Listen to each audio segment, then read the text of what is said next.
Actual में अच्छा कर्म क्या होता है, एक्चुअल में बुरा कर्म क्या होता है भगवान के दृष्टिकोण से, जितना आपने कर्म को समझा है? दृश्य आपके सामने भी वही है और मेरे सामने भी वही है, लेकिन जो अंतर है, कर्म का अंतर कहाँ पर पता चलता है कि आप किस एंगल से देख रहे हो, दृष्टिकोण क्या है। ऐसे कौन से कर्म हैं जो कि एक इंसान को वो दिव्य तुलना में रखते हैं? तो जितना आप उस परम पिता परमात्मा के सानिध्य में रहते हो, उसके साथ अपने जीवन का जो भी कर्म है वो करते हो, उतना आपके अंदर डिविनिटी आती रहती है। इतना जितना वो बाहर इन्वॉल्व होती रहती है, वो अंदर से दूर होती जाती है, खुद से भी दूर होती है और भगवान से भी दूर हो जाती है।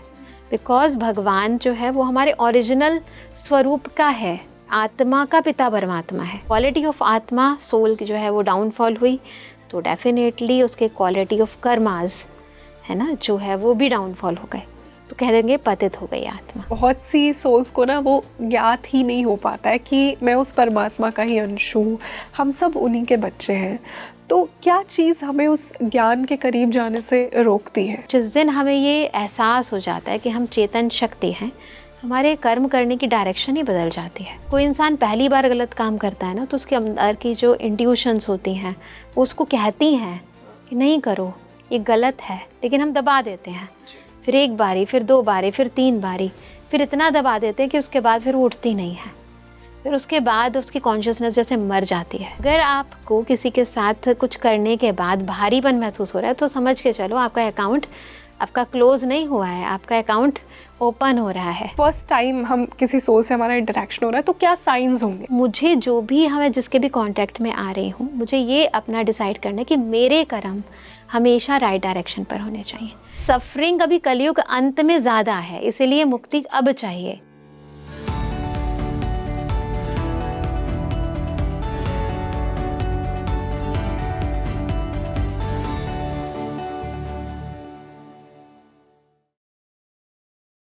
Hi everyone, a very warm welcome on the show. This is your host rangoli Sharma. और आज का ये जो डिस्कशन है बहुत ही स्पिरिचुअली एनलाइटनिंग कॉन्वर्सेशन आज हमने की है।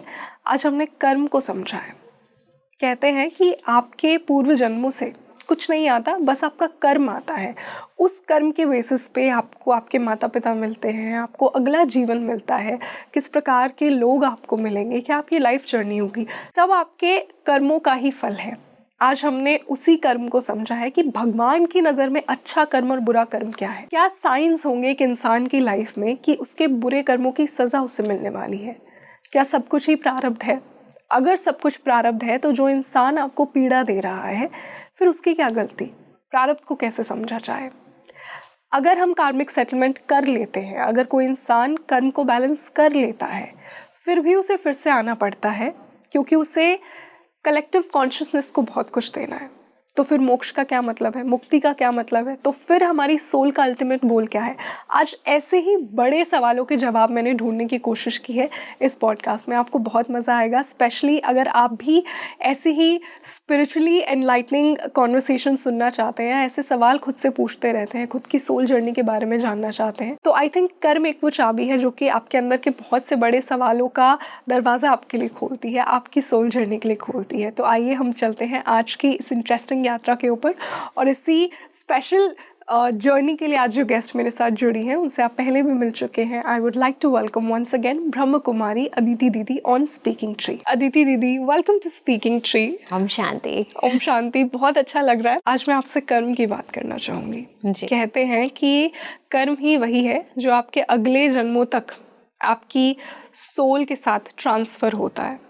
सब कुछ रह जाता है, बट जो कर्म आपने किया, अच्छा कर्म किया, बुरा कर्म किया, वही आपके साथ जाता है। वैसे ही आपको रिश्ते मिलते हैं, कर्मों के अनुसार आपको अगला जीवन मिलता है। बहुत कुछ है, जैसा आपने खुद में बहुत सुंदर तरीके से कहा कि कर्मों की फिलॉसफी बहुत बड़ी है अपने आप में। आज हम वही जानने की कोशिश करेंगे। दीदी, बहुत से लोग ना ये भी मानते हैं कि ये कर्म भगवान की नज़र में अच्छा है, ये कर्म भगवान की नज़र में बुरा है। तो आज जब मैं ये पॉडकास्ट शुरू कर रही हूँ ना, तो आज मैं आपसे पहले ही 10 मिनट में मेरी ऑडियंस के लिए ये क्लैरिफाई करना चाहती हूँ कि एक्चुअल में अच्छा कर्म क्या होता है, एक्चुअल में बुरा कर्म क्या होता है भगवान के दृष्टिकोण से, जितना आपने कर्म को समझा है। और उसी के साथ साथ मैं ये भी डिस्कस करना चाहूँगी कि क्या लक्षण एक इंसान की लाइफ में होते हैं कि उससे अपने बुरे कर्मों की सज़ा मिलने वाली है या बुरे कर्मों का फल मिलने वाला है। बहुत ही वंडरफुल क्वेश्चंस हैं और इनके आंसर्स इतने भी कॉम्प्लिकेटेड नहीं हैं, बिकॉज हम आत्माएं इस कर्म क्षेत्र पर हैं और अनादिकाल से कर्म ही कर रही हैं जी। बट इन कर्मों को समझने के लिए हमें ये समझना है कि कर्म कर कौन रही है ना। हम कहते हैं कर्म, तो कर्म है क्या एक्चुअली? आत्मा एक शक्ति है, एनर्जी है। वो एनर्जी जब इस बॉडी में प्रवेश करती है, आत्मा आई, बॉडी उसने धारण की। बॉडी क्या है? ये हमारी कर्मेंद्रियां हैं ना। तो आत्मा एक शक्ति है, जिस क्वालिटी की शक्ति है उस अनुरूप वो इन कर्मेंद्रियों को ऑपरेट करेगी। और ये कर्मेंद्रियां केवल स्थूल नहीं है, सूक्ष्म भी हैं, है ना। सबसे पहले सूक्ष्म, फिर उसका प्रभाव पड़ेगा स्थूल पर। सूक्ष्म कर्मेंद्रियां हमारा मन, हमारी बुद्धि, और मन बुद्धि के अनुरूप हमारे संस्कार, यानी जो हम संकल्प उत्पन्न करते हैं वो हमारा पहला कर्म है ना। उसके बाद बुद्धि के अंदर उन संकल्पों के अनुसार हम ये डिसाइड करते हैं कि क्या करना है क्या नहीं करना। यानी पहले हम सोचते हैं, फिर समझते हैं, ये कर्म है ना। सोचना भी एक कर्म है, समझना भी एक कर्म है, है ना। फिर उसके अकॉर्डिंगली बाद में संस्कार बनते हैं, जो कि बाद के हमारे कर्मों का आधार बन जाते हैं, रिपीटेडली जो हम कर्म करते हैं। और इसी क्वालिटी के अनुरूप, यानी जो हम सोचते हैं, अगर अच्छा सोच रहे हैं उस अनुरूप ही हम देख रहे हैं जी। अच्छा सोच रहे हो तो आपका दृष्टिकोण अच्छा होगा। आंखें तो मिली हैं सबको, परंतु दृश्य को भी नहीं बदल सकते आप, है ना, और इस आँखों को भी नहीं बदल सकते। परंतु वो जो बदला है, आंखें आपके पास भी हैं, मेरे पास भी हैं, मैं भी एक सोल हूँ, आप भी एक सोल हैं। हम दोनों अपने अपनी इन कर्म इंद्रियों में बैठे हुए हैं और हम दोनों कर्म कर रहे हैं, हर पल कर्म कर रहे हैं। सबसे सूक्ष्म कर्म जो हम कर रहे हैं वो है हम सोच रहे हैं जी। तो मैं आत्मा जो सोच रही हूँ उसी अनुरूप मैं देख रही हूँ। अब मैं किस तरीके से, यानी मेरा जो दृष्टिकोण है, दृश्य आपके सामने भी वही है और मेरे सामने भी वही है, लेकिन जो अंतर है, कर्म का अंतर कहाँ पर पता चलता है कि आप किस एंगल से देख रहे हो। दृष्टिकोण क्या है ना। एक है फिजिकल दृष्टिकोण से देखना, बाह्य दृष्टिकोण से देखना कि हाँ ये ऐसा है, ये सुंदर है, ये गोरा है ना, ये छोटा है, ये मोटा है, ये लंबा है, ये जज करना। हाँ। और एक होता है जैसे हम जिसे कहते हैं, जिसे आपने सुकर्म की बात करी, अच्छे कर्म की बात की, तो आत्मा की क्वालिटी है कि वो हर एक आत्मा को, दूसरे मनुष्य आत्मा को, वो जो है जैसी है, ओरिजिनली जैसी है वैसा देखे। परंतु हम वैसा तो नहीं देखते। हम क्या देखते हैं? हम आपका ये जो बाहर की जो कर्मेंद्रियां हैं और उस कर्मेंद्रियों के ऊपर भी जो आप ये जो हम पोशाक पहनते हैं, और पोशाक के द्वारा अगर हम कुछ गलत कर दिया किसी के साथ, फिर वो जो स्मृतियां हैं वो उसके साथ अटैच्ड हैं। तो इतने सारे, आत्मा तो छोटी सी बिंदी है, लाइट है, परंतु इतने सारे जो उस पर परतें हैं, हम उन परतों से प्रभावित होकर एक दूसरे को देखते हैं। बिल्कुल। फिर वो एक तो आपकी परतें, फिर मेरे जो पास्ट लाइफ के अंदर मुझे जो एक्सपीरियंस हुए हैं अलग अलग लोगों के साथ, तो उन एक्सपीरियंस की भी बहुत सारी परतें हैं जो मेरे मन के ऊपर हैं। तो उन सभी परतों को साथ लेकर हम एक दूसरे के संबंध और संपर्क में आ रहे हैं, है ना। तो हमें ये बात समझनी है। परंतु जो राइट दृष्टिकोण है वो ये है कि मैं भी एक सोल हूँ, सुप्रीम सोल परमात्मा की संतान हूँ, और जो गुण ईश्वर के हैं वो हर एक मनुष्य आत्मा में है।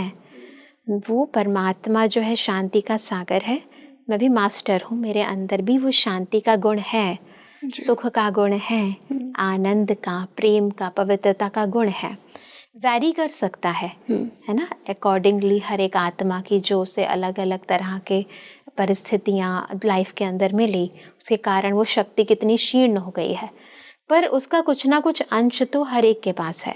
किसी के पास कम है, किसी के पास ज़्यादा है, परंतु है वो भगवान की बच्ची। अब मैं आपको इस नज़र से देख रही हूँ कि आप भी मेरे पिता परमात्मा उसकी हम दोनों संतानें हैं, उसके बच्चे हो। तो जैसे ही मैं इस दृष्टिकोण से आपको देखती हूँ तो आपके प्रति मेरी भावनाएं बदल जाती हैं, मेरे शब्दावली बदल जाती है, मेरी एनर्जी जो आपके साथ मिलकर क्रिएट होती है वो बहुत ही पॉजिटिव होती है, जो आपको भी अनुभव होती है। फिर उसके बाद मैं जो कर्म करती हूँ वो भी आपको उसी तरीके से, क्योंकि वो जो फ्लो ऑफ एनर्जी है वो पॉजिटिव पॉजिटिव पॉजिटिव है, तो वैसे हो रहा है। और हमारा नज़रिया केवल बाह्य नहीं है। कल को इंसान की सुंदरता जो है वो आज कैसी है कल कैसी हो सकती है। बॉडी तो है ना, 5 एलिमेंट्स हैं, तो जैसे एलिमेंट्स नए से पुराने होते हैं तो बॉडी भी नए से पुरानी होती है, परंतु जो दृष्टिकोण है वो सदा नया रहेगा।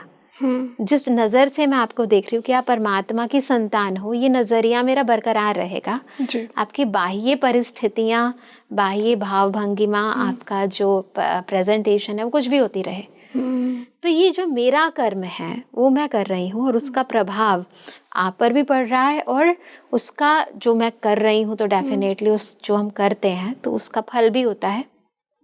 तो उसके पॉजिटिव वाइब्स, उसकी दुआएं ऑटोमेटिकली जो इस कर्म क्षेत्र का रोल है वो अपने आप मेरे पास भी आते हैं और मुझे भी अच्छा फील करवाती हैं। तो ये जिसे हम कहते हैं ये है राइट कर्म, जो हम अपनी राइटियस स्टेज में रहकर दूसरे को भी उसकी राइट फॉर्म में देखकर कर्म करते हैं। सुकर्म जो आपने कहा जी दीदी, पर फिर भी बहुत से लोगों के अंदर, दूसरे लोगों के अंदर वो दिव्य तत्व, वो परमात्मा का अंश क्यों नहीं महसूस कर पाते हैं? क्या ये कहीं ना कहीं उनकी खुद की इनसिक्योरिटीज़ हैं कि वो एक ओरिजिनल फॉर्म जिसकी आपने बात की वो हम दूसरों में देख ही नहीं पाते, हम दूसरों को जज करते हैं, ऑब्जर्व करते हैं। हाँ, आज की दुनिया में कंपैरिजन, कंपटीशन बढ़ गया है, बिकॉज हम हर एक को उसके बाह्य स्वरूप से ही देखते हैं, बाह्य कर्मों से ही देखते हैं। और वो क्यों देखते हैं? क्योंकि हम खुद को भी तो उसी रूप में देखते हैं। क्योंकि दृष्टिकोण कैसे बनता है, आप खुद को जिस स्वरूप में देखते हो उसी अनुरूप आप दूसरों के प्रति भी दृष्टिकोण, जैसे हमें वैसी ही हमें दुनिया दिखती है। बिल्कुल सही कहा आपने। तो जैसे अगर हम सबसे पहले दूसरों से पहले दूसरों के प्रति जो हम कर्म करें उससे पहले हम इस कर्मेंद्रियों में हैं, तो अपने प्रति जो हमारा कर्म है, जो फर्ज है, पहले उसको देखें। क्या मैं अपने आप को अपने मूल स्वरूप में देखती हूँ, अपने उस गुणग्राही स्वरूप में देखती हूँ? आपको, आप परमात्मा के बच्चे हो, इस स्वरूप में देखने से पहले मैं ये अनुभव करती हूँ कि मैं भी तो उसकी बच्ची हूँ, है ना। तो तब जाकर मैं उसका लिंक आपसे जोड़ पाती हूँ, है ना। अगर मैं खुद को ही उस स्वरूप में नहीं देखती तो मुझे आपको देखकर कभी ये थॉट आएगा ही नहीं। तो इसके लिए हम कहते हैं कि आप अपने जीवन के अंदर पहले खुद को पहचानो, फिर आगे बढ़ो ना। इसीलिए बच्चा पैदा होता है, बड़ा होता है, तो पहला ज्ञान व्हाट इज़ योर नेम, है ना। पहले शुरुआत हमसे होती है ना। तो आपका नाम क्या है, आप कौन हो, बच्चे को बताया जाता है। क्योंकि हम फिजिकल बॉडी को ही अपना स्वरूप समझते हैं तो उसको यही ज्ञान देते हैं, आपकी आंखें, आपका मुंह, आपके हाथ। तो फिजिकल बॉडी की नॉलेज उसे देते रहते हैं, तो वो उसको समझता है कि यही मैं हूँ, और उसी रूप से फिर वो दूसरों को देखता रहता है। लेकिन जब हम आध्यात्मिक ज्ञान लेते हैं संसार में, जो कि बहुत ज़रूरी है हर एक के लिए, तो हमें सबसे पहले ये बताया जाता है कि आप उस परम पिता परमात्मा की संतान आत्मा हो। आपका ओरिजिनल नेचर शांत है, सुखी है, आनंद है, प्रेम है, पवित्रता है, शक्ति है, ज्ञान है। तो जब आप इस स्वरूप से अपने आप को अनुभव करते हो, केवल जानना नहीं है, सुपरफिशियल वे में नॉलेज नहीं, परंतु अनुभव करते हो, तो उसी अनुभूति के साथ जब आप जीते हो, उसी अनुभव को फिर आप जब दूसरे के कांटेक्ट में आते हो तो आप दूसरे को भी उसी स्वरूप में देखकर उसको भी उन्हीं वाइब्रेशंस के अंदर अनुभव करने लगते हो। यानी उसका जो आदि स्वरूप है, जो ओरिजिनल नेचर है, उस स्वरूप से देखते हो। उसका जो अनादि स्वरूप है उस स्वरूप से देखते हो। ये जो स्वरूप हमारा हर जन्म में बदलता है और एक जन्म में भी एक जैसा नहीं रहता, हम उस स्वरूप में नहीं देखते, परिवर्तनशील स्वरूप में नहीं देखते, इस मायावी स्वरूप में नहीं देखते, अभी तो उसका जो ओरिजिनल नेचर, शाश्वत नेचर है, उस स्वरूप में देखते हैं। इसे कहते हैं आप दृष्टिकोण बदलने से दृश्यों को भी बदल लेते हो। एंगल बदलता है ना, जिसे कहते हैं जैसा आपका नजरिया होगा वैसे नज़ारे होंगे। नज़ारे बदल जाते हैं अगर नज़रिया बदल लो। बिल्कुल, बहुत सुंदर बात कही। और दीदी, जिस प्रकार हम सुकर्म की बात करते हैं यहीं से मैं एक बहुत बड़ा सवाल मेरी ऑडियंस के लिए जानना चाहूँगी। हम कहते हैं ना दिव्य आत्मा है ये तो पूर्व जन्मों का बहुत अच्छा कर्म लेकर आ रही है। ऐसे कौन से कर्म हैं जो कि एक इंसान को वो दिव्य तुलना में रखते हैं? कौन से कर्म ऐसे जो दिव्य आत्मा बनाते हैं? देखिए, डिविनिटी जब हम बात करते हैं तो डिविनिटी देने वाला वो परमपिता परमात्मा है। परमात्मा जो हमें ज्ञान देता है उसे डिवाइन नॉलेज कहते हैं। परमात्मा जो हमें गुण देता है उसे डिवाइन वर्च्यूज़ कहते हैं, दिव्य गुण जिसे कहते हैं। परमात्मा जो हमें शक्तियाँ देता है उसे हम डिवाइन एनर्जी, डिवाइन पावर कहते हैं, है ना। तो जितना आप उस परम पिता परमात्मा के सानिध्य में रहते हो, उसके साथ अपने जीवन का जो भी कर्म है वो करते हो, उतना आपके अंदर डिविनिटी आती रहती है। क्योंकि डिविनिटी इस दुनिया के अंदर जो भौतिकवाद है, जो स्थूलता है, उससे ऊपर उठकर है ना। जब हम एक है ग्राउंड पर रहना, मिट्टी के कांटेक्ट में रहना, मिट्टी यानी देह भान, बॉडी कॉन्शियसनेस और बॉडीली चीज़ें, ये इसके अंदर हम फिजिकली तो रहेंगे पर मेंटली बात कर रहे हैं, सोल की बात कर रहे हैं हम। क्योंकि कर्म करने वाली भी सोल है और डिवाइन, जब हम बात करते हैं कि डिवाइन सोल है, डिवाइन बॉडी की बात नहीं करते हैं, डिवाइन सोल की ही बात कर रहे हैं हम। डिविनिटी जो दिव्यता है वो आत्मा में है, दिव्यता बॉडी में नहीं है। क्वालिटी ऑफ सोल है कि उसके अंदर डिवाइन वर्च्यूज़ हैं, उसके अंदर डिवाइन नॉलेज है, इसीलिए वो डिवाइन सोल है। और इसलिए वो डिवाइन सोल जब बॉडी में है तो वो जो एक्शंस में आती है, इन कर्मेंद्रियों में आती है, तो जो कर्म करेगी वो भी डिवाइन होंगे। जिस क्वालिटी की मैं सोल हूँ, अकॉर्डिंगली जब मेरे को कर्मेंद्रियाँ मिलेंगी, जब बॉडी मुझे मिली, तो उसी नज़रिए से मैं डिविनिटी की नज़र से आपको देखूंगी। मेरे शब्दों के अंदर भी वो डिविनिटी झलकेगी, वो इंटेंशन मुझसे वाइब्स भी वैसी आएंगी डिविनिटी की, क्योंकि क्वालिटी ऑफ सोल वैसी है। सिमिलरली वो डिविनिटी आती कैसे है? जो सोल जितना जितना ईश्वर के कांटेक्ट में रहती है, तो जैसा संग वैसा रंग, है ना। तो ईश्वरीय गुण आपके अंदर आते हैं, ईश्वरीय ज्ञान आपके अंदर आता है। इसे संग की बात है, ऑटोमेटिकली होता है ये सब कुछ। जितना जितना आप मेडिटेट करते जाते हो, आपके अंदर की प्योरिटी बढ़ती जाती है। बिकॉज ये चीज़ ऐसी नहीं कि आपको मिल रही है कहीं से, वो आपके अंदर है, परंतु बॉडी कॉन्शियसनेस के कारण, बॉडीली चीज़ों की अट्रैक्शन के कारण, उनके प्रभाव के कारण, है ना, आप अपने निजी स्वभाव पर कहीं परते जमा चुके हो। परंतु जब हम ईश्वर के कांटेक्ट में आते हैं, क्योंकि वो प्योर है, तो उस प्योर के कांटेक्ट में आने के कारण आपके अंदर की वो जो परतें हैं वो धीरे धीरे ख़त्म हो जाती हैं। इसके कारण हम भगवान को कहते हैं पतित पावन। आत्मा उसका डाउनफॉल हो जाता है, पतित हो जाती है विकर्म करने से, गलत कर्म करने से। लेकिन जब हमें परम पवित्र परमात्मा का सानिध्य मिलता है, तो उसकी याद से, उसके प्यार से, उसके साथ से वो हमारी जो इम्प्योरिटी की लेयर्स हैं वो धीरे धीरे ख़त्म हो जाते हैं। इसलिए योग को अग्नि भी कहा जाता है, योगाग्नि कहा जाता है। परमात्मा की याद अग्नि की तरह, जैसे अग्नि में रहकर कोई सोना जो है ना, उसके अंदर अगर एलॉय है, सोने में डाला तो एलॉय अलग, सोना जो प्योर है वो अलग हो जाता है। इस तरह परमात्मा की याद अग्नि की तरह काम करती है, और उसकी याद जब इतनी तीव्र हो जाती है तो आत्मा के अंदर जो एलॉय आ जाती है, कहाँ की, विकारों की, विकृतियों की, विकर्मों की, वो एलॉय ख़त्म होती है और आत्मा प्योर हो जाती है। और वो प्योर आत्माएं आत्मा के परमपिता परमात्मा के सारे गुण, सारी शक्तियाँ ईजिली एब्जॉर्ब कर लेती है। जो इम्प्योरिटी है वो एब्जॉर्प्शन करने नहीं देती है, एलॉय है ना आत्मा में।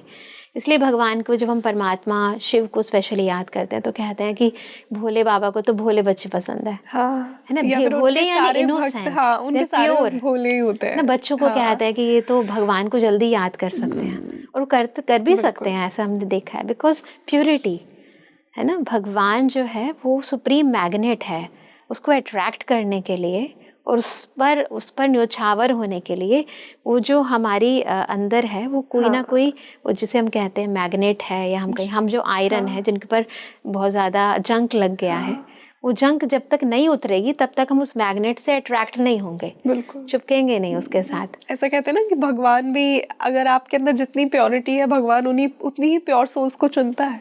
हाँ, वो चुनाव हम अपना कर सकते हैं। अगर आप सच में चाहते हो, अगर आप अंदर एक छोटी सी लॉ भी है, इच्छा भी है कि हम उसके प्यारे बन जाएं, तो बस आप अपने ऊपर थोड़ा सा वर्क करना शुरू करो। अपने अंदर जो इम्प्योरिटी है उसको कम करने का और उसको धीरे धीरे ख़त्म करने का प्रयास करो। वही जो ईश्वरीय कार्य है, पतित पावन है, दुख हरता सुख करता है, वो आप प्रैक्टिकल में अपने जीवन में फील करोगे। दुखों का कारण इम्प्योरिटी है, अशांति का कारण इम्प्योरिटी है अंदर की। जितना जितना हम प्योर होते जाते हैं उतना उतना अंदर की शांति बढ़ती जाती है, अंदर का सुख बढ़ता जाता है, उतना हम परमात्मा के भी प्यारे होते रहते हैं। बहुत सुंदर दीदी, आपने एक बहुत ही इम्पॉर्टेंट बात कही जो आई एम श्योर कि मैं व्यूअर्स को भी चाहूँगी कि उसके बारे में थोड़ा सा और सोचिए। पतन, हम सब कहीं ना कहीं हमारे अंदर कुछ ना कुछ पतन होता रहता है। एक सोल क्वालिटी की भी मैं बात करूँगी, जैसा हम ऑफ द कैमरा डिस्कस कर रहे थे कि कुछ सोल्स का कर्मा बहुत ही अच्छा होता है, बहुत प्योरिटी होती है, बहुत डिविनिटी होती है, और कि वो एक कॉन्ट्रैक्ट भगवान के साथ बनाकर आते हैं कि हाँ मैं यहाँ आकर दुनिया को बहुत कुछ दूंगा और मैं भगवान का मैसेज दुनिया तक पहुँचाऊँगा, दुनिया में हीलिंग लेकर आऊँगा। बट फिर भी वो सोल्स भी माया में इतनी फंस जाती हैं कि उनका उस मार्ग से पतन हो जाता है। क्यों होता है ये? देखिए, वैसे तो इस दुनिया का रूल है कि हर चीज़ नए से पुरानी होती है ना। लॉ ऑफ एंट्रोपी भी यही कहती है साइंस के अंदर। हर चीज़ पहले ऑर्गेनाइज होती है, फिर धीरे धीरे धीरे धीरे अनऑर्गेनाइज। हम प्रकृति की चीज़ों को देख लें, हर चीज़ जो है, चाहे वो सोफ़ा है, चाहे हमारी बॉडी है 5 एलिमेंट्स की, ये भी बच्चा होती है तो नई होती है, फिर धीरे धीरे धीरे बुढ़ापा आता है। तो ये तो लॉ ऑफ नेचर है, नई से पुरानी होना। परंतु जितना जितना अब ये नेचर इसका है, ये 5 एलिमेंट्स का नेचर है, सोल का नेचर नहीं है। बात समझना है, सोल 5 तत्वों के शरीर के अंदर है। जितना आप बॉडी कॉन्शियसनेस में हो, साथ में तो हो, परंतु मेंटली आप कितना साथ हो वो भी इम्पोर्टेंट है ना। कई लोग साथ होकर भी साथ नहीं है, ऐसे ना, न्यारे और प्यारे। बिल्कुल, बॉडी में रहते हैं परंतु न्यारे होकर, डिटैच होकर, घर में रहते हैं डिटैच होकर। तो जैसे मन बुद्धि तो ऊपर लगा हुआ है, तो अगर आप डिटैच नहीं हो पाते हो तो आप इन्वॉल्व हो जाते हो, क्योंकि आत्मा की क्वालिटी है, या तो ऊपर से अटैच होगी ऊपर वाले से, या तो नीचे वाले से। अब जब ऊपर वाले से हमारा कनेक्शन धीरे धीरे टूटता है तो नीचे वाले के साथ जुड़ने लग जाता है।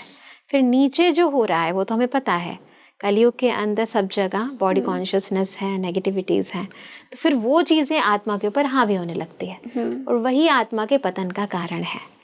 अपवित्रता, इम्प्योरिटी आती रहती है, उसका ओरिजिनल नेचर जो है वो धीरे धीरे ख़त्म होता जाता है। बिकॉज तत्वों का नेचर, बॉडी का नेचर सोल के नेचर से कंट्रास्ट है, बिल्कुल कंट्रास्ट है। जैसे हम आत्मा को कहते हैं कि आत्मा अजर अमर अविनाशी है, और शरीर कंट्रास्ट है, वो तो मृत्यु को पाता है, वो तो उसको चोट भी लगती है, उसको दुख भी होता है, उसको, है ना, दुख की अनुभूति भले आत्मा को होती है परंतु चोट तो शरीर को लगती है ना जी। तो उसका जो हानि होती है, जो प्रॉब्लम होती है, वो बॉडी को लगती है। आत्मा एक चेतन शक्ति है और शरीर तो जड़ है, एकदम कंट्रास्ट है। और अगर आप कंट्रास्ट को खुद मान लो, यानी मैं हूँ तो चेतन, परंतु मैं जड़ता को स्वीकार कर लूँ कि मैं तो जड़ हूँ, है ना, जो हो रहा है प्रैक्टिकल। अब सारी दुनिया तो यही सोचती है ना कि मैं तो बॉडी हूँ, तो हो तो आप आत्मा, एनर्जी हो, लेकिन हम सोच कर क्या जी रहे हैं कि हम तो ये बॉडी है। तो क्या होता है, बॉडी को कुछ होता है तो एक्चुअली में मुझे भी कुछ होता है, एक्चुअली मैं बॉडी नहीं हूँ। अब बॉडीली रिलेशंस को कुछ होता है तो फिर मुझे कुछ होता है, अब क्योंकि मैंने उनको भी अपने साथ अटैच कर लिया है। तो ऐसे आत्मा का पतन होना शुरू होता है कि जब वो जितना अपने आप से, अपने ओरिजिनल नेचर से दूर जाती रहती है और जो वो नहीं है उस चीज़ को वो अपनाती रहती है, तो उतना उतना, जितना और उतना वाली बात है, जितना जितना वो बाहर इन्वॉल्व होती रहती है वो अंदर से दूर होती जाती है, खुद से भी दूर होती है और भगवान से भी दूर हो जाती है। बिकॉज भगवान जो है वो हमारे ओरिजिनल स्वरूप का है, आत्मा का पिता परमात्मा है ना। बॉडी का पिता तो बॉडी का है, बॉडी जैसा जो हम हर एक के अलग अलग हैं, लेकिन सोल का पिता सुप्रीम सोल है। जितना आप अपने ओरिजिनल स्वरूप में रहते हो, जितना आप पवित्र स्वरूप में रहते हो, जितना आप बॉडी कॉन्शियसनेस से अलग होकर रहते हो, उतना उतना परमात्मा के सामीप्य का अनुभव कर पाते हो, उसके नेचर का अनुभव कर पाते हो। और जितना जितना उससे दूर होते जाते हो, बॉडी कॉन्शियसनेस के नज़दीक आते जाते हो, उतना आप अपनी ओरिजिनलिटी से डाउनफॉल होता जाता है। इसे कहते हैं पतन।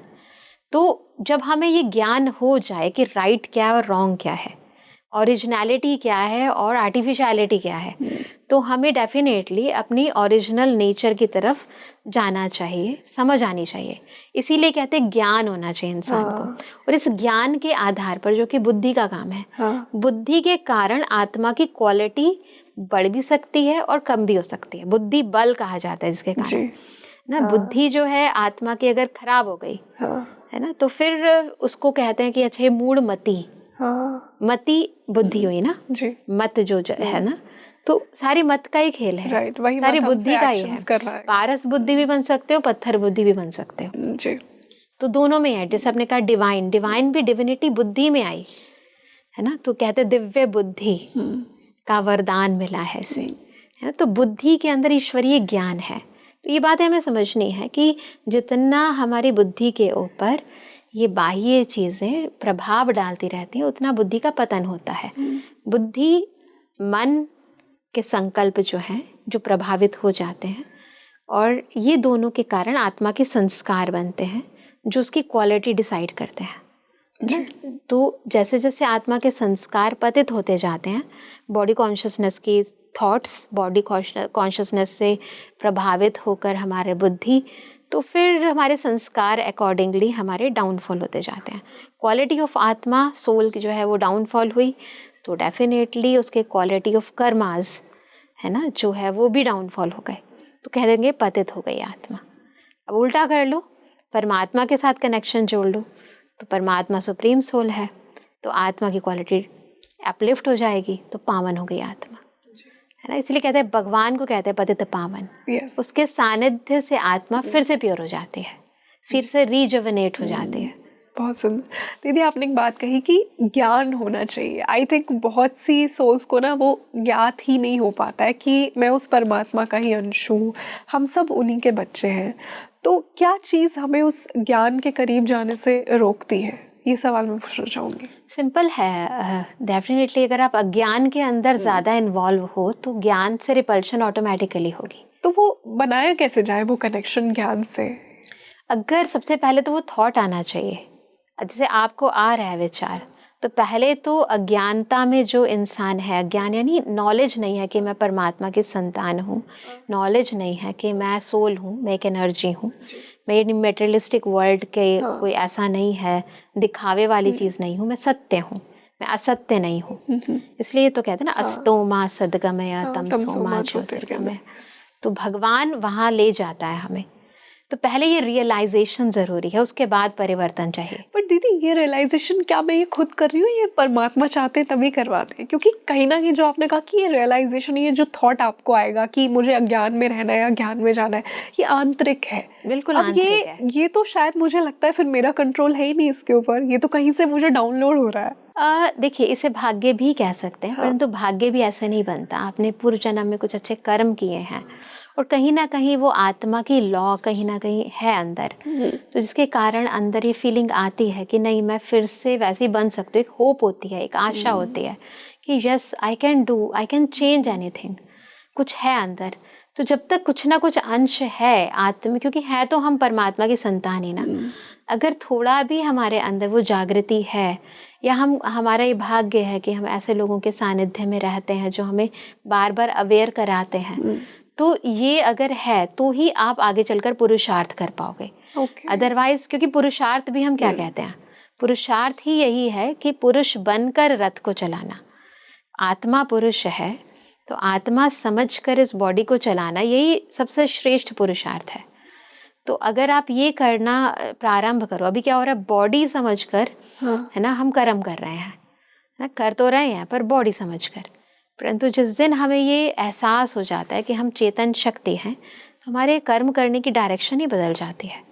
हम हर चीज़ को पहले सूक्ष्म तरीके से सोचते हैं, फिर स्थूल कर्मों में आते हैं। जैसे कहते हैं ना, हमने पहले भी कहा सोच समझ के करो, तो हम पहले उसे सूक्ष्म रीति करते हैं, फिर उसे स्थूलता में लेकर आते हैं।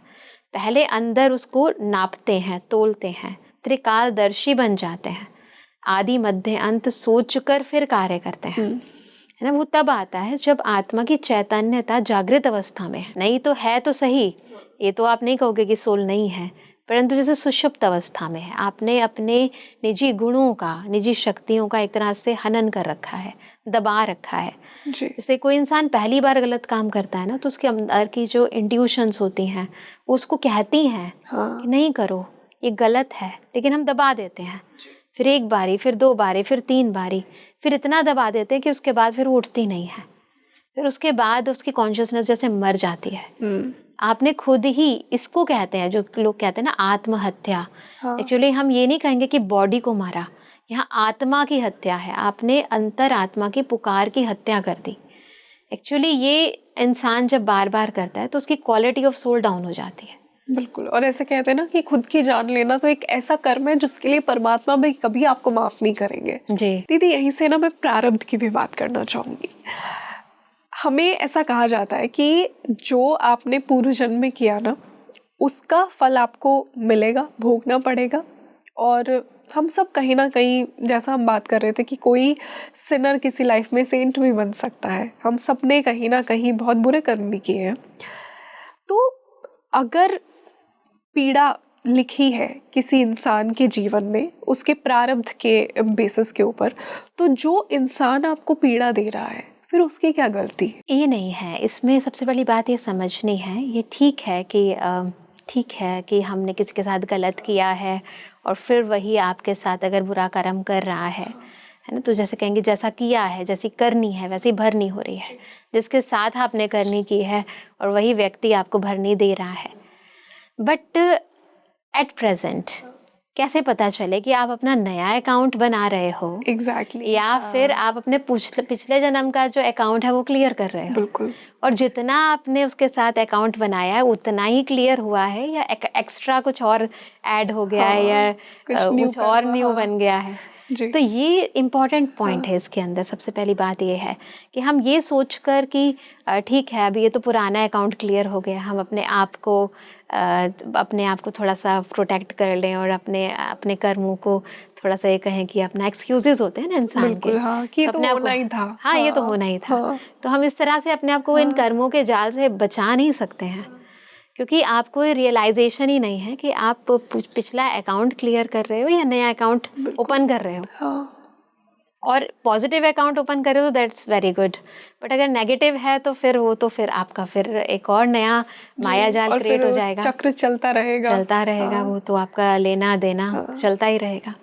अब इसके अंदर ये पहली बात समझना है कि जब आप अकाउंट, स्थूल अकाउंट की बात करते हैं, धन के अकाउंट की बात करते हैं, जब आप किसी से आपने उधारी ले रखी है और जब उधारी देने की बात होती है, आपके पास पैसे हो गए, अब आप उसका जो आपने कर्जा लिया है वो आप वापस कर देते हो, तो वो कैसा फील होता है? बहुत लाइट। और अगर आप नया अकाउंट ओपन करते हो, किसी से नया कर्जा लेते हो, तो फिर कैसा फील होता है? भारी फील होता है। तो यही अनुभूति कर्मों के साथ भी होती है। अगर आप नया अकाउंट ओपन करते हो, है ना, तो फिर आपको मन को, खुद को भारीपन महसूस होता है ना, ये खुद ही महसूस होता है आपको। ये एक सटल चीज़ है, क्योंकि अकाउंट भी सटल है, कर्मों के अकाउंट है ना। तो अगर आपको किसी के साथ कुछ करने के बाद भारीपन महसूस हो रहा है, तो समझ के चलो आपका अकाउंट आपका क्लोज नहीं हुआ है, आपका अकाउंट ओपन हो रहा है। और अगर आपको कुछ करने के बाद लाइट फील हो रहा है, तो आपको अच्छा लगेगा और आपको लगेगा कि हाँ भाई, ये अकाउंट हमारा क्लोज हो गया है। किसी ने आपको 4 बातें कही और उसके बाद भी आपको बुरा नहीं लगा और आपको लगेगा कि ठीक है, अभी जो हो गया अच्छा हो गया, तो अपने आप ही अंदर से हल्कापन फील हो रहा है आपके पास। उसके बाद व्यर्थ संकल्प नहीं चलेंगे, तो क्योंकि अकाउंट क्लोज हुआ है, अकाउंट रीओपन नहीं हुआ है। तो ये हमें समझना है कि, और पहली बात ये है कि जब हमें अकाउंट्स के बारे में हम सोच ही रहे हैं, तो क्यों हम नेगेटिविटी के बारे में सोचें? हम पॉजिटिव ही पैसा कमाने के बारे में सोचना चाहिए ना। जो पिछला अकाउंट है वो तो अगर आपने अच्छा कमा लिया तो उसमें से अपने आप ही डिडक्ट हो जाएगा, उसकी चिंता मत करो। आप अच्छा कमाने की, जमा की बात करते हैं ना हम, घटाने की बात ही क्यों करते हैं? जमा होगा तो पिछला जो आपने अकाउंट बनाया है तो अपने आप उसमें से डिडक्ट हो जाएगा और आप आगे बढ़ जाओगे। तो वही हम बात करते हैं कि हमेशा अपनी लाइफ के अंदर जो भी भगवान ने आपको क्वालिटी ऑफ लाइफ दी है, इसके अंदर आपको हर एक आपको जो भी हमें शक्तियाँ भगवान ने दी हैं, जो गुण दिए हैं, उन चीज़ों के द्वारा अच्छे कर्म करने का प्रयास करें। हमेशा लोगों से दुआएं कमाने का अभ्यास करें। जो कमाई है वो यहाँ से होती है। भला करने का अभ्यास करें। जितना हो सके कल्याण करने का अभ्यास करें, नेगेटिविटी नहीं। अपने टाइम को, अपनी एनर्जीज़ को, आपको जो भी भगवान ने क्वालिटीज़ दी हैं, जो भी गुण दिए हैं, उन्हें पॉजिटिव और राइट डायरेक्शन में लगाने का प्रयास करें। तो वो जो गुण हैं वो आपको मल्टीपल टाइम्स होकर मिलेंगे। जो एनर्जीज आप राइट डायरेक्शन में यूज़ करते हो वो आपको मल्टीपल टाइम्स होकर वापस मिलती हैं, उसमें वृद्धि होती है, क्योंकि ये अविनाशी खजाना है। और अगर आप रॉन्ग डायरेक्शन में यूज़ होते हो तो किसी भी चीज़ को आपको भगवान ने वो चीज़ दी और आपने उसे गलत तरीके से यूज़ किया, तो क्या भगवान आपको दोबारा देगा? बिल्कुल भी नहीं। ना मैं आपको कोई चीज़ दूँ, ही नहीं था आपके अंदर, ना आपने उसकी रिस्पेक्ट नहीं की। हाँ, वो कोई चीज़ दूँ और आप उसे गलत तरीके से यूज़ करो, मेरा मन नहीं करेगा आपको दोबारा से ये देने का। आप वो दायित्व ही नहीं रखते हैं फिर कि आप ये डिजर्व नहीं करते। तो आपको जो चीज़ें भगवान ने दी हैं, चाहे आपको अच्छा सोच दी है, चाहे आपको ये बॉडी दी है, भगवान ने हर एक को ना बहुत सारे खजाने दिए हैं। लिस्ट बनाओ क्या क्या भगवान ने मुझे दिया है, और जो जो चीज़ें दी हैं ना, उन चीज़ों को मैं कितना बेस्ट पॉसिबल वे में यूज़ कर रही हूँ या वेस्ट कर रही हूँ, खुद को चेक करें और उसके बाद चेंज करें कि अब मुझे इसे बेस्ट ऑफ द बेस्ट तरीके से मैं कैसे यूज़ कर सकती हूँ। बस इतना ध्यान रखो, आपकी लाइफ सफल है। कई लोग हमसे पूछते हैं कि हम लाइफ में सक्सेसफुल कैसे हों। तो हम यही कहते हैं, जो आपको भगवान ने दिया उनकी लिस्ट बनाओ और इनको बेस्ट पॉसिबल वे में कैसे यूज़ कर सकते हो आप वो करो, सफलता आपके पीछे भी जाएगी। बस इतना कर लो, बस इतना ही कर लो। और आपने एक बहुत ही सही और इम्पॉर्टेंट बात कही। कई बार ना दीदी क्या होता है, और मैंने भी पर्सनली लाइफ में फील किया है, अगर कोई रिश्ता आपके लाइफ से जा रहा है ना, तो आपको एक सुकून महसूस होता है कि कुछ तो क्लियर हो गया, कुछ था पास्ट लाइफ का, कुछ तो था कार्मिक हैवी, जिसके थ्रू मुझे ये जो यात्रा थी इस इंसान के साथ, या ये जो सफ़र था ये तय करना था, ये पेन के थ्रू मुझे गुजरना था, बट लेकिन अब एक लाइटनेस फील होती है। बिल्कुल होता है ऐसे। बिल्कुल, जब बंधन कट जाता है, एक्चुअली ये सारे हमारे कर्म बंधन कहते हैं ना इन्हें। डेफिनेटली आप समझो आपको रस्सियों से पकड़ के रखा है, फिर एक रस्सी कट गई तो आपको थोड़ा सा तो हल्का फील होगा ना।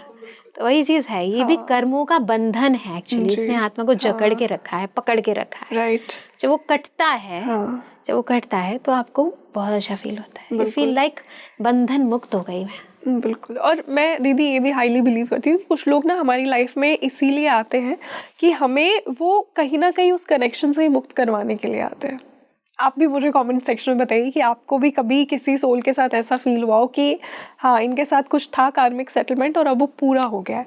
और दीदी, जिस प्रकार हमने न्यू अकाउंट्स और ओल्ड अकाउंट्स की बात की, एक डाउट है मेरा, जो मैं काफ़ी टाइम से जिसका आंसर ढूंढ रही हूँ और मैं पूछना चाहूँगी आपसे। ऐसा कहते हैं कि सब कुछ ही, मतलब मोस्टली जो कनेक्शंस आपको अपनी लाइफ में मिलते हैं वो पूर्व जन्मों से मिलते हैं। तो फिर फ्रेश कर्म क्या है? मान लीजिए अगर हम किसी सोल से पहली बार मिल रहे हैं, फर्स्ट टाइम हम किसी सोल से हमारा इंटरेक्शन हो रहा है, तो क्या साइंस होंगे? अगर ओल्ड इंटरेक्शन है तो आई नो कि फेमिलियरिटी फील होगी, बट फ्रेश जब कर्म क्रिएट हो रहा है किसी सोल के साथ, तो क्या साइंस होंगे? देखिए, सबसे पहले हम जब किसी के साथ नए तौर पर मिलते हैं तो आपकी स्लेट ब्लैंक होती है ना। उसके अकॉर्डिंगली जो जिसके साथ आप मिल रहे हो उससे संबंधित जो आपकी स्लेट है मन के अंदर, वो ब्लैंक होती है। अभी ना आपने उसके प्रति कोई विचार पैदा किए हैं, ना कुछ किए हैं, आपको पता नहीं चलता है कि होने क्या वाला है। सस्पेंस मूवी की तरह चलता है जैसे ना, है ना। आप हर सीन आपके लिए सस्पेंस है, परंतु फिर यहाँ अब व्हाट नेक्स्ट। परंतु यहाँ पर एक बात बहुत होती है, इंसान जो गलती करता है इसके अंदर, कि ज़रूरी नहीं है कि आपका और मेरा अकाउंट है तो वही चीज़ छलक कर आएगा जब हम दोनों मिलेंगे। परंतु जो मैंने अपनी लाइफ में अनुभव किए हैं, है ना, मेरे भी जीवन के अंदर कई लोगों के साथ बहुत सारे अनुभव हुए हैं ना, और वो जो मेरा एक पास्ट लाइफ एक्सपीरियंस है, उस एक्सपीरियंस के बेस पर मैं आपसे मिलती हूँ।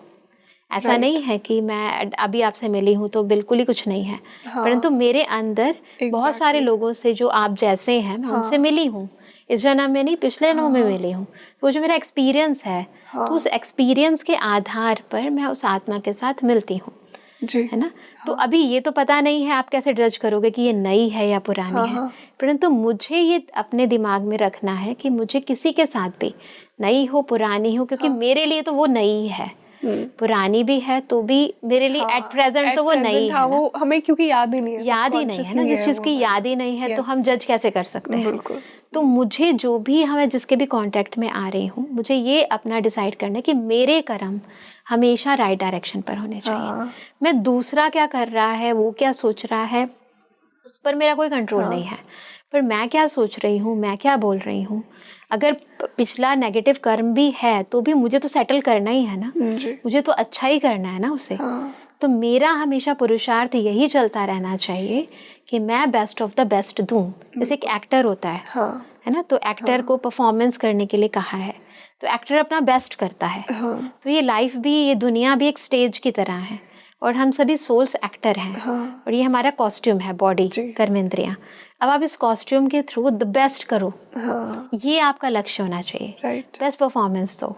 अब आप कैसा देखना चाहते हो, हीरो एक्टर को कैसा होना चाहिए, है ना, नाराज़ होते रहना चाहिए, दुखी होता रहना चाहिए। अब अपने आप से पूछो कि अच्छा ऐसी कोई फिल्म देखे कोई, तो ऐसे में अगर समझो स्टेज पर हूँ और मेरे ऊपर बहुतों की नज़र हो तो क्या सोचेंगे, ये हीरो है क्या?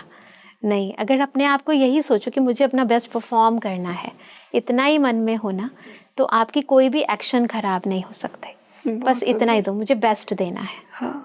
तो चाहे नया है चाहे पुराना है, आपका बेस्ट है तो आपको बेस्ट मिलेगा। राइट।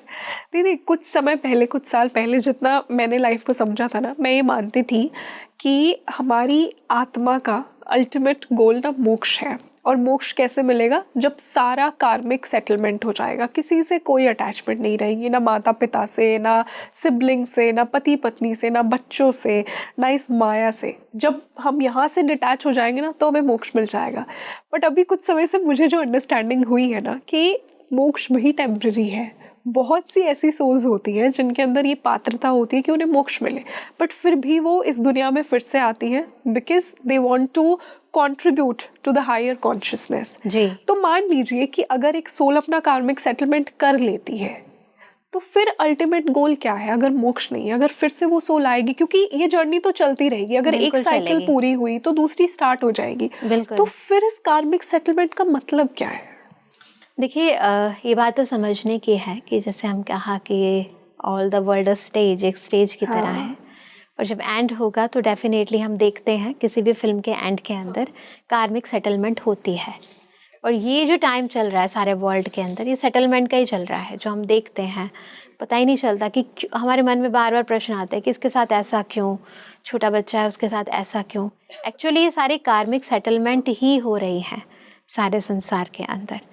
तो ये जो कार्मिक सेटलमेंट है ये ज़रूरी है बिकॉज जैसे हम एक प्रोसेस होता है, उसके अंदर एक आदि होती है, स्टार्टिंग फेज, फिर मध्य होता है, उसके बाद एंड होता है, और एंड से पहले अति होती है। आप देखेंगे ना फिल्म के अंदर भी विलन जो है अपना पूरे पावर के साथ एंड के अंदर जो है अपना रूप दिखाता है, जितना वो कर सकता है उतना करता है। और इन द एंड क्या होता है, जिसने जो किया है वो भर लेता है। और जब तक वो भरता नहीं है तब तक हम ये नहीं कहते कि फिल्म कंप्लीट हो गई। और जब तक कंप्लीट नहीं हुई है ना, आदि मध्य अति अंत, और जब तक अंत नहीं हुई है और उससे पहले अति नहीं हुई है ना, जब ये फेज तक जब तक नहीं गुजरे तब तक दोबारा आदि नहीं हो सकती। फिल्म जब तक कंप्लीट नहीं होगी तब तक दोबारा से स्टार्ट नहीं हो सकती। ये सब कुछ हम सोल्स के साथ भी है। अगर हमें ये साइकिल छोड़कर ख़त्म करके, छोड़ तो कोई सकता नहीं, पर एक साइकिल कंप्लीट होने के बाद नेक्स्ट साइकिल हमें दोबारा से स्टार्ट करनी है, रीस्टार्ट करना है, तो उससे पहले आपको जो पहले वाला जो आपकी साइकिल चल रही है उसके अंदर सारे अकाउंट्स को क्लोज करना ही पड़ेगा, उस सारे बंधनों को तोड़ना पड़ेगा, आत्मा उड़ नहीं पड़ेगी। जब तक वो बंधन आपके टूटेंगे नहीं, आपकी ये पूरा का पूरा जो फेज़ है, ये जो पूरी यात्रा, ये कंप्लीट नहीं होगी, तब आप दूसरी यात्रा स्टार्ट कर सकते हो, है ना। तो ये चीज़ बहुत ज़रूरी है। ये हर जन्म के अंदर भी थोड़ा थोड़ा होता है। लेकिन जब आत्माएं पूरा अपनी साइकिल कंप्लीट कर लेती हैं, एक पूरा के पूरे कल्प जिसे हम कहते हैं, जो सतयुग आदि से शुरू होता है और कलयुग अंत तक पूरा होता है, तो कलयुग अंत के अंदर जो हमारे पूर्व जन्म के भी थोड़े बहुत सेटलमेंट रह गया है तो वो भी कंप्लीट करना होता है, क्योंकि सोल्स को अभी ये सब छोड़कर दोबारा से अपने मुक्ति धाम जाना है, जिसे हम मुक्त कहते हैं कि हमें मुक्त होना है। तो मुक्त एक्चुअली फ्रीडम है। जब तक मैं फ्री नहीं होंगी दोबारा से मेरे में एनर्जी नहीं आएगी, है ना, तो दोबारा आप सृष्टि रंगमंच पर जो आपको पार्ट अदा करना है उसके लिए आप रेडी नहीं होंगे। कोई भी चीज़ को रीस्टार्ट करने से पहले आपको रिजुवनेट होना पड़ेगा। समझो आपको ये शूटिंग कंप्लीट करनी है, दोबारा स्टार्ट करना है ना, कंप्लीशन से पहले आप पहले तो ये वाइंड अप करोगे जो हम कर रहे हैं। जब ये खत्म हो जाएगा फिर आप अपने आप को रिजुवनेट करोगे, है ना, तो रिफ्रेश हो जाओगे। तब जाके आप, जब आप उसके लिए तैयार होगे, नेक्स्ट शूट के लिए तैयारी करनी पड़ेगी, तैयार हो जाओगे, फिर आप नया शूट स्टार्ट करोगे। हर चीज़ के अंदर यही होता है और आत्मा के साथ भी यही होता है। जब वो अपनी ये पूरी साइकिल कंप्लीट करती है, और कंप्लीट करने से पहले एक अति का फेज़ आता है जिसमें आप हर चीज़ को पूरी तरह ख़त्म करना चाहते हो, वाइंड अप करना चाहते हो, ताकि हम मुक्त हो सकें, फ्री हो सकेंगे। फ्री तो तभी होंगे ना जब वाइंड अप होगा। तो एक्टर फ्री हो गया, मुक्त हो गया, इस चक्र से मुक्त हो गया, इस साइकिल से फ्री हो गया। अब दोबारा साइकिल में आने से पहले वो फिर से रिजुवनेट होगा। इसीलिए आत्माएं सारी परम धाम जाती है, जिसे हम परलोक कहते हैं, है ना, जिसे हम कहते हैं ब्रह्म लोक कहते हैं, पार ब्रह्म परमेश्वर भी कहते हैं ना, इसलिए भगवान को भी परमेश्वर को ब्रह्म लोक कहते हैं, मुक्ति धाम कहते हैं, निर्वाण धाम कहते हैं। तो हम सभी सोल्स रिजुवनेट होती हैं वहाँ निर्वाण धाम में, फिर से एम्पावर होती हैं और फिर दोबारा सृष्टि रंगमंच में आती हैं। Because soul is an actor, और एक्शंस करने के लिए उसको एक कॉस्ट्यूम तो लेना पड़ेगा। तो मतलब मोक्ष कुछ है ही नहीं, मुक्ति है। मुक्ति है, मुक्ति मिलती है, ऐसा नहीं कहेंगे कुछ नहीं है, मुक्ति मिलती है। आपको बंधनों से मुक्ति मिलती है, है ना, और सेटलमेंट आप कैसे कर रहे हो वो एक अलग चैप्टर है। बट द आइडिया कि आप एक बार अगर आपको मुक्ति मिल जाए फिर आप नहीं आएंगे, ये अपने आप में गलत है ना। हाँ, फिर नहीं आएंगे ये गलत फिर तो वो मुक्ति किस प्रकार की? अगर आप मुक्त है तो आप जब चाहे आ सकते हैं ना, कि अगर आपको ये बंधन दे दिया कि एक बार मुक्त हो गए तो नहीं आ गए, तो वो अपने आप में बंधन है। लेकिन ये जो मुक्ति शब्द है ये आता ही तब है जब आप पूरी तरह बंधन में होते हो। इससे पहले जब सोल्स अपनी जर्नी कर रही होती है, कॉस्ट्यूम छोड़कर जन्म पुनर्जन्म में आती है, तो जब तक उसको ये दुनिया खराब नहीं लगती है, यहाँ जीना उसे खराब नहीं लगता है, वो परेशान नहीं होती, तब तक उसे मुक्ति चाहिए भी नहीं। बिल्कुल, बहुत। तो ये जो संकल्प आता है कि मुझे मुक्ति चाहिए, ये आता ही उस कंट्रास्ट में है जब आप बंधन में हो। जी, जब उस सोल को, जैसा आपने कहा ना, वो ज्ञान हो जाता है कि ये सफरिंग क्या मैं झेलता रहूंगा, क्या फिर से ये साइकिल चलती रहेगी। और ये सफरिंग अभी कलयुग अंत में ज्यादा है, इसीलिए मुक्ति अब चाहिए। इससे पहले मुक्ति की इच्छा अभिलाषा भी नहीं होती मनुष्य आत्मा को इतनी ज्यादा, क्योंकि बंधन में नहीं है ना इतना, आत्मा फ्री होकर ही काम कर रही है। अभी है हम अपने विकारों के बंधन में है, संबंधों के बंधन में। पहले संबंध कहते थे, अभी संबंध नहीं है, अभी बंधन लगते हैं। किसी की प्रेजेंस कुछ समय तक अच्छी लगती है, कुछ समय के बाद वो प्रेजेंस जो है हमें बंधन लगने लग जाती है, तो वो रिलेशन नहीं रहते, वो बॉन्डेजेस लगते हैं। बहुत सुंदर। आपने जिस प्रकार बंधन की बात की, आज के इस अमेजिंग पॉडकास्ट को मैं इसी सवाल से खत्म करना चाहूँगी। एक बहुत बड़ा बंधन जो लोगों को लगता है कि रिश्ता है, बट अपने आप में एक बंधन ही है, शादी का, विवाह का एक बंधन पति पत्नी का।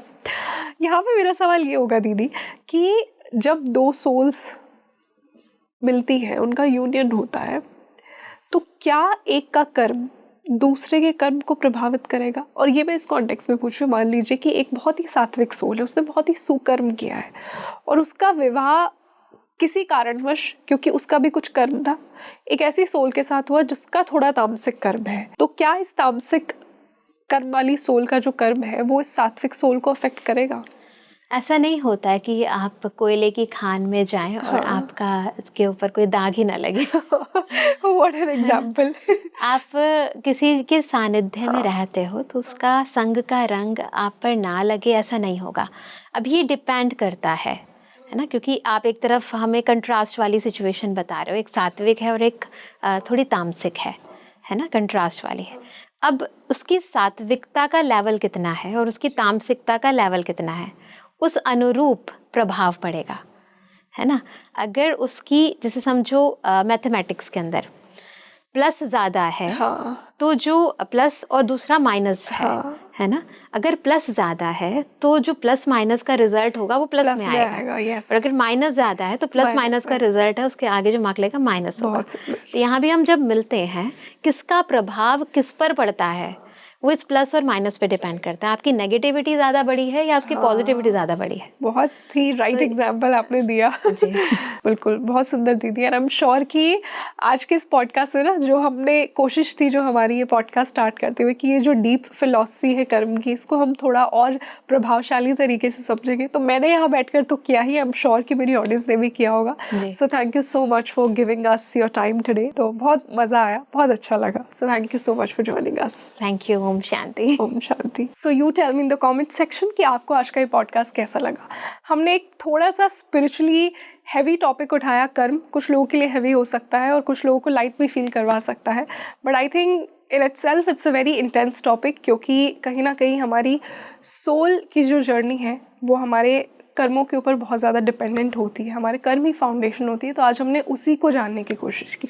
आप मुझे बताइए आपको पर्सनली आज का ये पॉडकास्ट कैसा लगा। आने वाले पॉडकास्ट में हम और किन टॉपिक्स पर चर्चा करें, मुझे कमेंट सेक्शन में ज़रूर बताइए आपके क्या रिव्यूज़ हैं। मैं आपके लिए यूँ ही एक और इंटरेस्टिंग डिस्कशन लेकर आऊँगी। This is your host Rangoli Sharma. I see you in another podcast. नमस्ते।